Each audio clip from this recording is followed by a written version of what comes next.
I have absolutely no idea what I'm doing right now, so I'm gonna wing it as much as possible. So, first and foremost, I really suck at communication, so I'm gonna try my best, and hopefully I can get my story across. I have my laptop right here with some cheat sheets. Basically like a dialogue, but obviously I'm not following it very well. This to keep me on track because I'm most likely gonna go off track.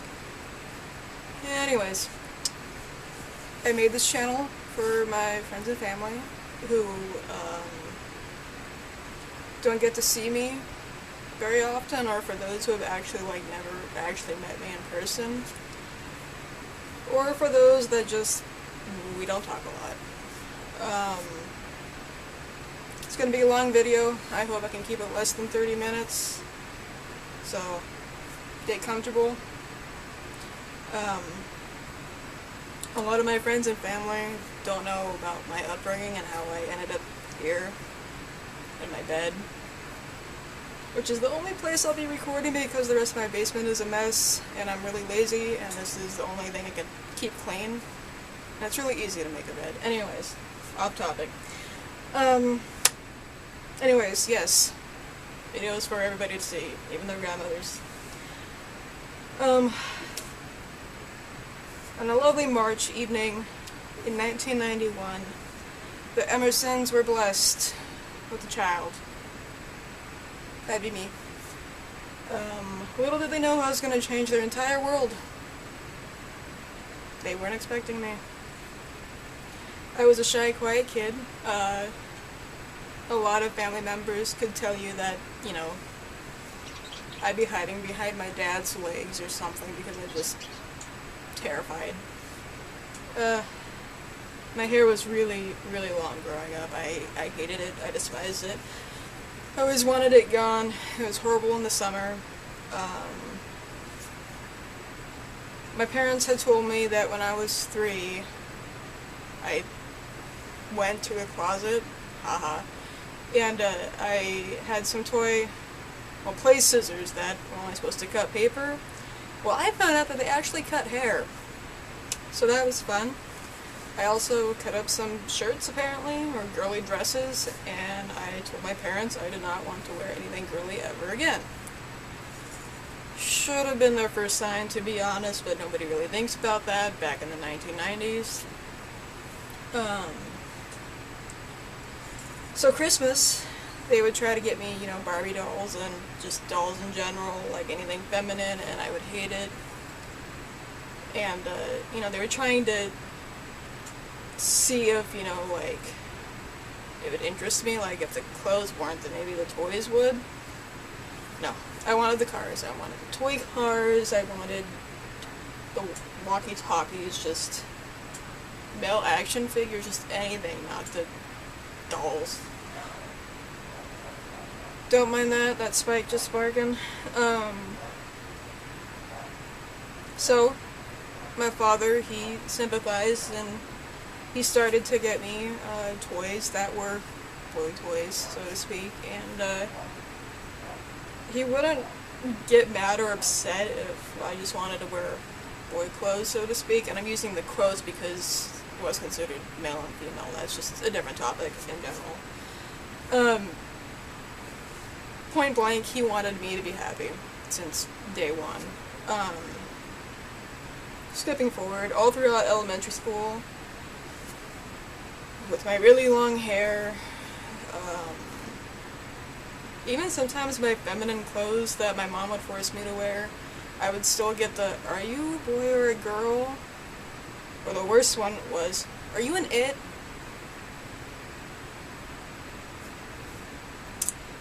So, but elementary school was like my all-time favorite time period, and that was simply, it wasn't because, you know, like, my music teacher made it fantastic, or my PE teacher making it fantastic. It was the fact that puberty did not hit me. I was free. I wasn't cursed yet. So the summer after 5th grade, I finally managed to convince my mother to let me get my hair cut short, and that was the greatest day of my life. It was just like, weight being lifted off of my shoulders. And it was just a pivotal moment of like, this is what I've always wanted.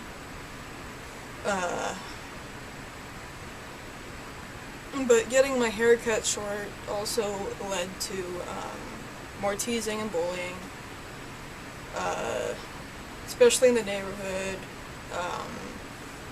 because, as I was younger, without puberty, I was able to run around without a shirt on and be one of the boys, because I was one of the boys. But, puberty struck, and I could no longer do that. I was devastated. And this is going to sound awkward, but I'm going to go with it. I never asked to have breasts. I never asked to have hips or anything. I just did not ask to be born a female. Like, no.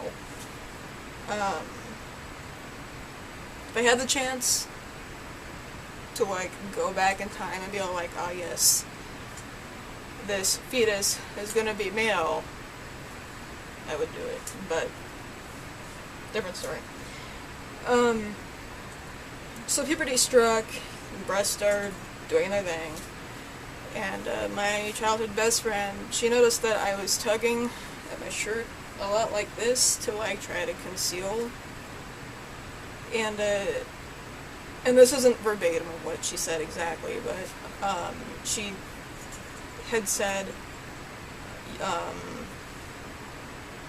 you are growing breasts, and even if you don't like it, you gotta get over it. So if you're watching this and you recognize that you are the one who said this, you were right. I was growing breasts and I didn't like it, and I still don't like it. So, but you're right, I had to get over it. I didn't very well, but eh. But during that time, not many people know about this, but I was physically assaulted in my own neighborhood by a neighborhood kid. He was younger than me, but he was stronger than me, and he had confronted me, and he was all like, are you a he, she, are you an it? And I was like, what? And, long story short-ish, I ended up in a chokehold. I tried punching him to get, punch him wherever I could to get him off of me, and he was punching me right back with his other arm in my ribs. That was fantastic. A police report was filed, because I had gone home afterwards, and conveniently his family moved a little bit after that to a different state, so that he was never charged with assault.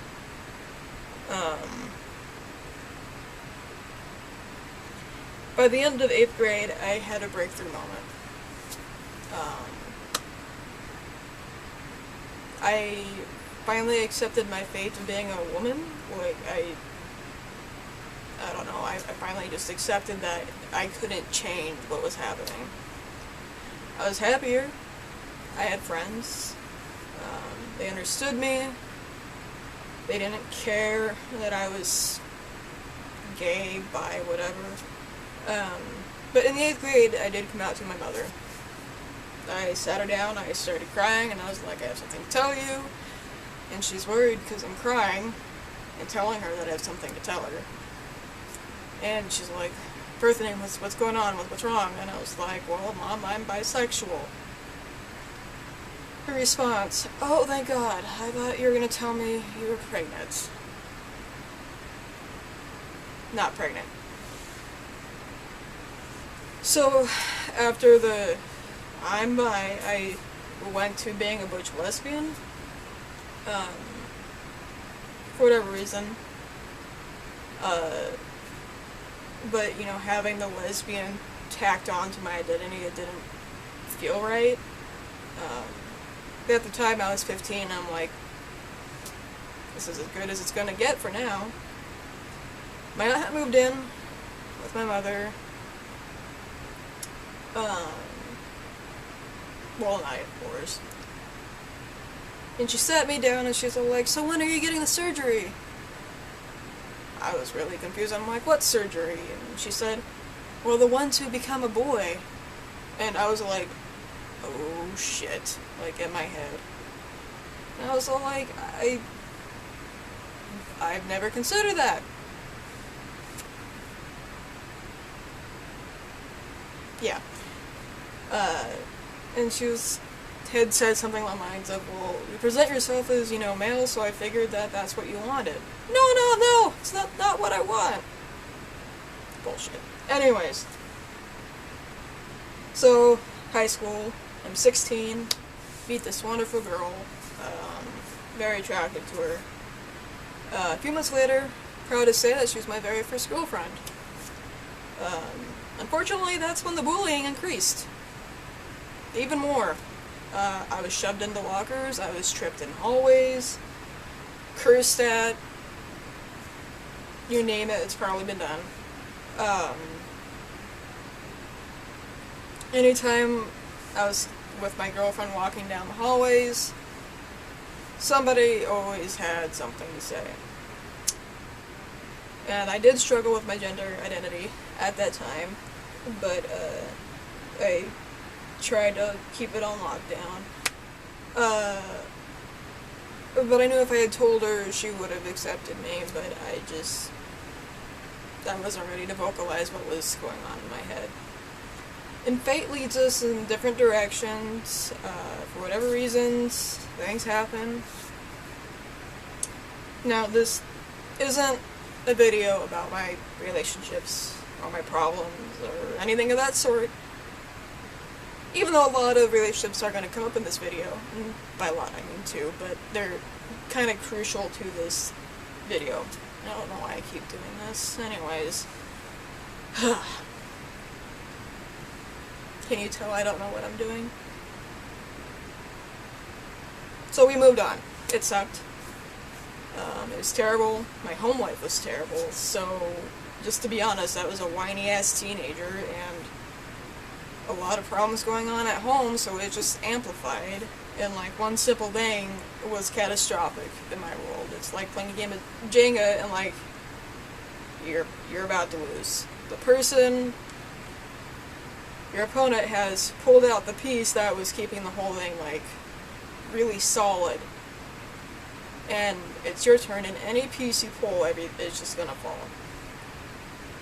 That's how my life was. Dropped out of high school when I was 17. So that was my 10th grade year, but it was supposed to be my junior year. But I was held back in the 8th grade, and that's just a long story on its own. But I dropped out because I had no other choice. Like, in my world, like, going to school meant fearing for my safety. I was constantly on edge of, like, what's gonna happen to me if I go to school.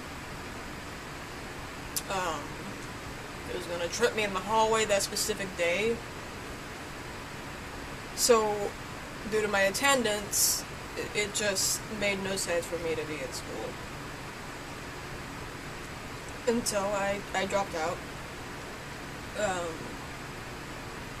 Then nobody... To me, it seemed like nobody cared about my failures or my success. Like, if I did good in anything, it was like, oh, okay. Could have done better. So that's what it felt like in my world at that point in time. I tried doing the online schooling for, high school. And even though I was also lazy, which did not help when it came to going to school, even though the school was just like a 5-minute walk away from my house, somehow I thought doing school, like, on a computer, it was going to be a good idea. It was not a good idea. I dropped out of that. Anyways, cue a different girlfriend. And at that time, this whole time when I'm dropping out and all that fun stuff, I told her, I think I'm trans. That was a really bad idea. Really bad. It did not go over well. She proceeded to say stuff like, I will never see you as a man, and just other things that I don't want to get into. But, because of her reaction to it, I was like, shit, I messed up, and I backtracked.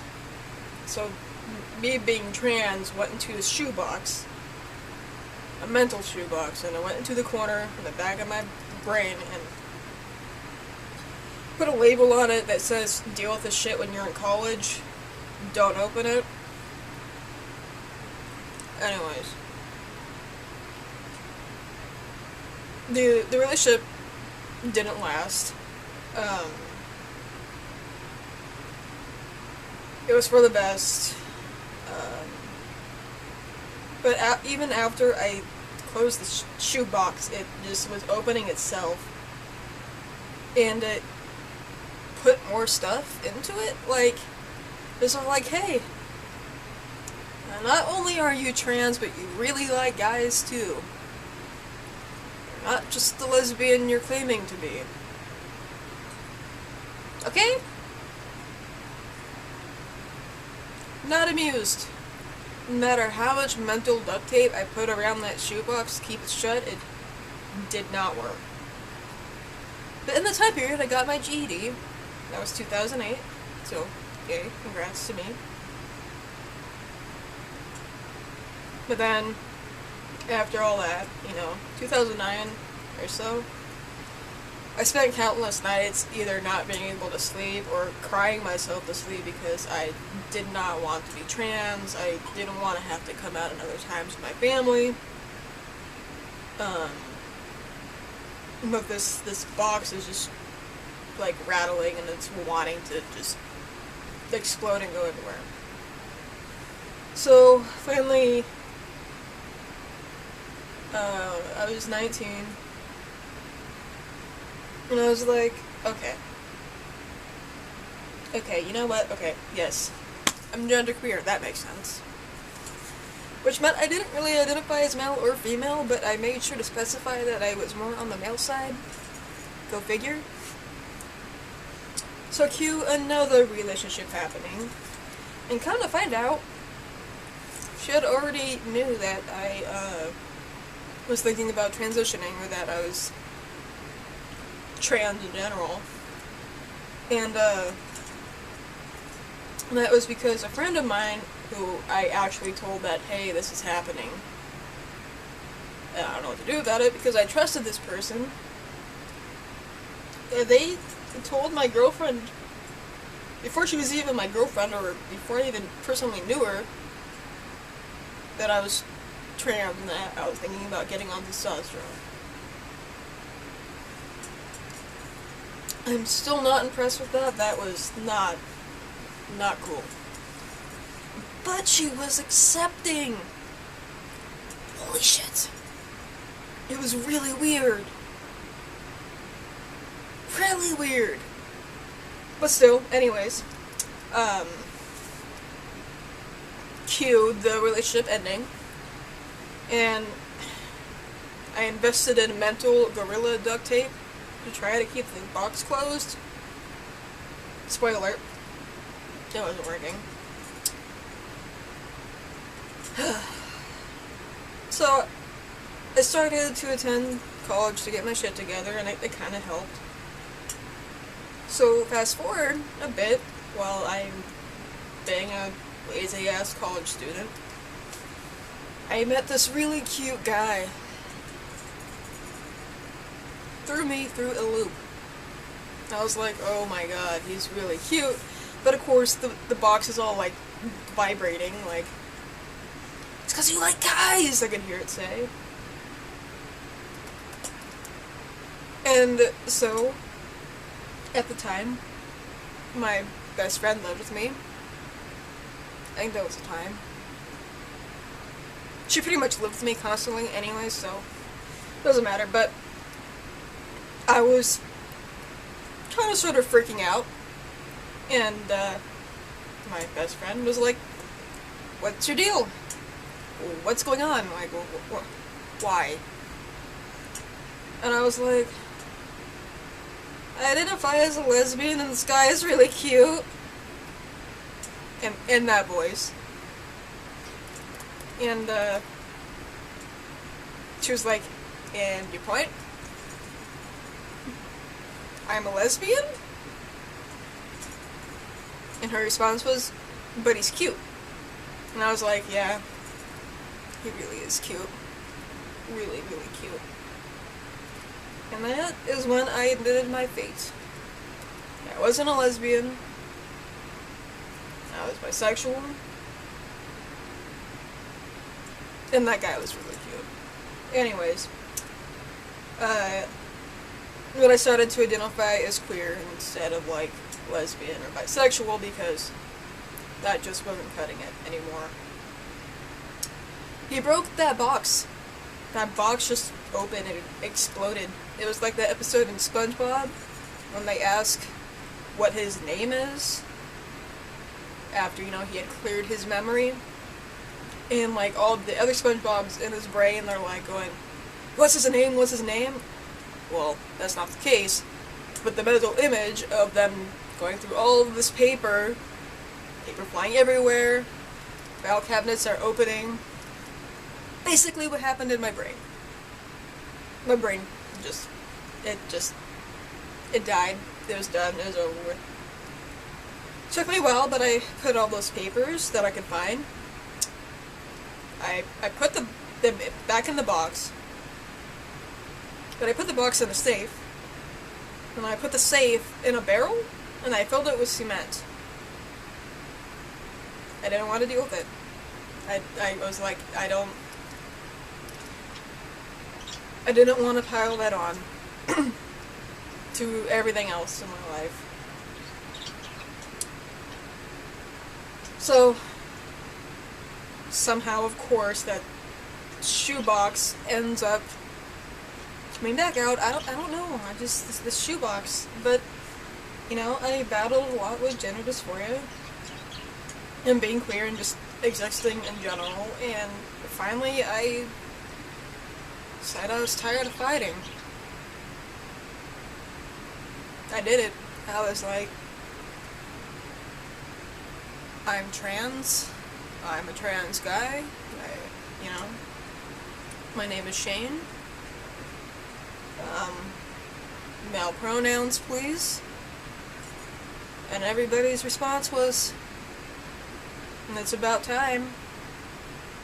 We love you." That's all it took. However, some family members did not take it too well.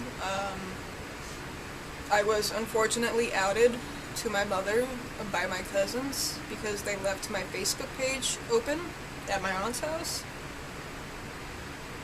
Because my name had been changed, finally. And my mom was like, "Who's that?" And they're like, "Oh, well, it's birth name." "Why is her name Shane?" That's what she goes by. That's not her name.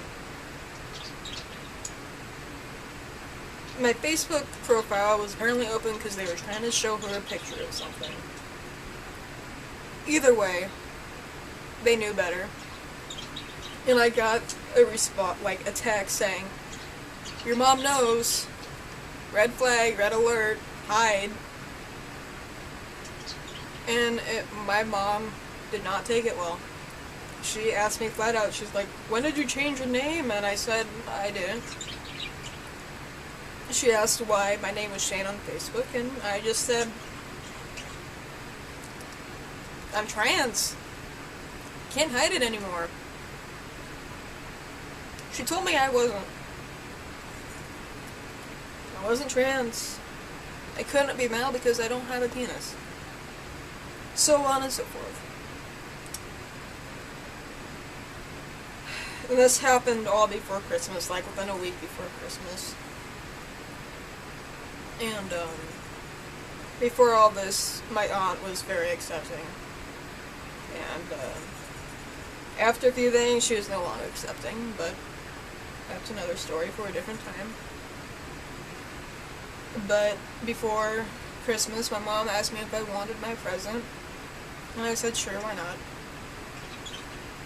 And she said, while she's getting my present to give to me, she said, you know your dad is going to disown you, right? And I was like, no, he would never do that, like, he would never do that to me. Oh, he's gonna disown you, and so is your uncle. And that was my worst fear, right then and there, just right there in general, was the Emerson side of the family just disowning me, because I've always been an Emerson. I hold that name proudly more than anything else. And it terrified me.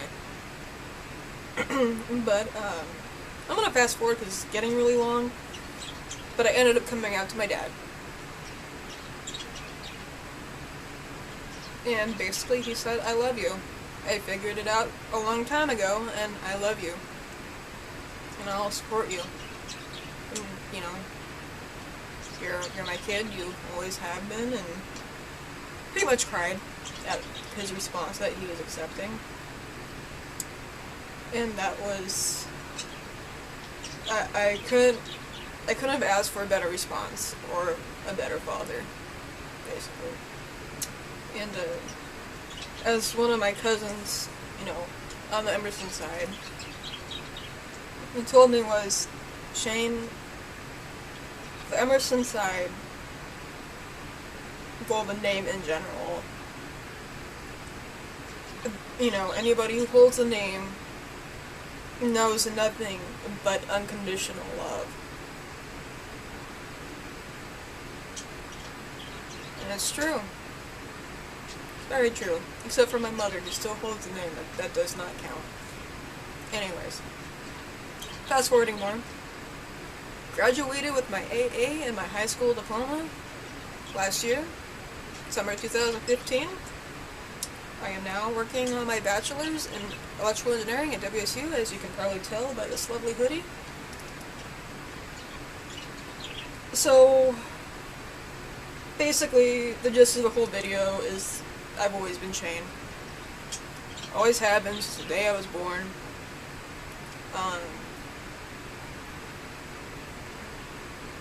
And the only thing about me that has changed in any way, shape, or form is me using male pronouns and me changing my name to Shane. And me saying, hey, I am a guy. I'm still the person you've always known. Always. Just with a little bit more added onto it. So, here's where I put the computer up and actually talk to the camera, which is a little bit weird. But, Kate and I, we struggled for a very long time to find me a doctor that would prescribe me testosterone. All of 2015 basically revolved around me trying to find a doctor. Every doctor I went to, they were like, no, we can't help you. Then why schedule the appointment? Obviously, they could get money from my insurance, but, you know, whatever. But it was frustrating. But, in December, I called. It was just like a last-ditch effort before having to change my insurance. And I called this place, and I asked for an appointment. They said, yes, come on in.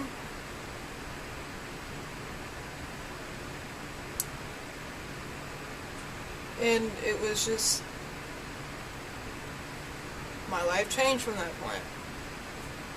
Finally found a doctor who was going to help me. And today, this very day that I'm sitting here and I'm going to upload this video today, I get a call from the doctor because she had to get some information about the dosing and so on and so forth. And she basically said, now mind you, like, I'm in the middle of Burger King having lunch with Cade. And she said, so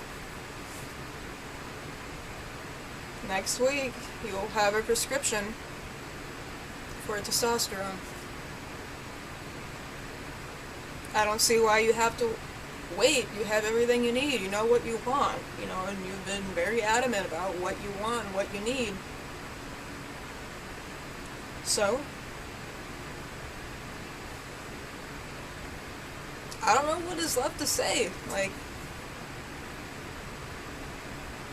for everyone who's supported me and loved me, all my friends and family, like, I love you more than words could describe, and I appreciate your support.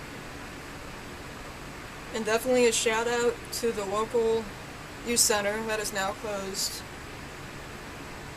Because if it wasn't for that youth center, I don't know where I'd be. Without those people there, I don't know where I'd be. So, to all of you, thank you. And I love you. And to officially end this video, my name is Shane, and this is my voice, pre-T.